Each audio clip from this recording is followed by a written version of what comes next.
आपके घर अतिथि आए और आपने उनसे जल तक का ना पूछा तो इससे राहु का दोष लग सकता है। अतिथि का सेवा यानी कि भगवान की सेवा। आप अतिथि की सेवा कर वैसे पुण्य की प्राप्ति कर सकते हैं जो कई कर्म करने के बाद भी नहीं मिलता है। अतिथि की सेवा करने की योग्य सभी में नहीं होते हैं और ये शुभ अवसर सभी को भी नहीं मिलते हैं। तो आइए जानते हैं शास्त्रों में अतिथि का सेवा करना क्यों इतना महत्वपूर्ण बताया गया है। गृहस्थ जीवन में रहकर 5 यज्ञों का पालन करना बहुत ही जरूरी बताया गया। उन यज्ञों में ब्रह्म यज्ञ, देव यज्ञ, प्रीति यज्ञ, वैश्य यज्ञ, अतिथि यज्ञ में से एक है। लेकिन अतिथि यज्ञ यानी अतिथि सेवा ये सबका कर्तव्य है। अतिथि यज्ञ को पुराणों में जीव ऋण भी कहा गया है, यानी घर आए अतिथि, याचक तथा चींटियां, पशु पक्षियों का उचित सेवा सत्कार करने से जहाँ अतिथि यज्ञ संपन्न होता है वही जीव ऋण भी उतर जाता है। तिथि से अर्थ मेहमानों की सेवा करना होता है।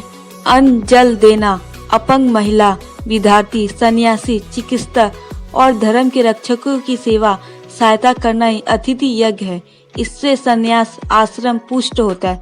यही है पुण्य, यही सामाजिक कर्तव्य है। प्रकृति का यह नियम है कि आप जितना देते हैं वो उससे दोगुना करके लौटा देती है। यदि आप धन या अन्न को पकड़ कर रखेंगे तो वह छूटता जाएगा। धन में सबसे बड़ा दान है अन्न दान। दान को 5 यज्ञों में से एक वैश्य देव यज्ञ भी कहा गया है। गाय, कुत्ते, कौवे, चींटी और पक्षी के हिस्से का भोजन निकालना जरूरी है, क्योंकि ये भी हमारे घर के अतिथि होते हैं। किसी ऋषि मुनि, सन्यासी, संत, ब्राह्मण, धर्म प्रचारक अचानक घर के द्वार पर आकर भिक्षा मांगना या कुछ दिन के लिए शरण मांगने आए भगवान का रूप समझा जाता है। घर आए अतिथि को भूखा प्यासा लौटा देना पाप माना जाता है। यह वह दौर था जबकि स्वयं भगवान का देवता किसी ब्राह्मण, भिक्षुक, सन्यासी आदि का वेश धारण करके आते थे। घर आए मेहमान बिना स्वार्थ का स्वागत, सत्कार, अन्न या जल ग्रहण कराने से आपके सामाजिक संस्कार का निर्वहन होता है, जिसके चलते मान सम्मान और प्रतिष्ठा बढ़ती है। अतिथि का अपमान करने से 7 जन्मों तक इसके पापों का कर्ज ढोना पड़ता है। अतिथियों की सेवा से देवी और देवता प्रसन्न होकर जातक को आशीर्वाद भी देते हैं।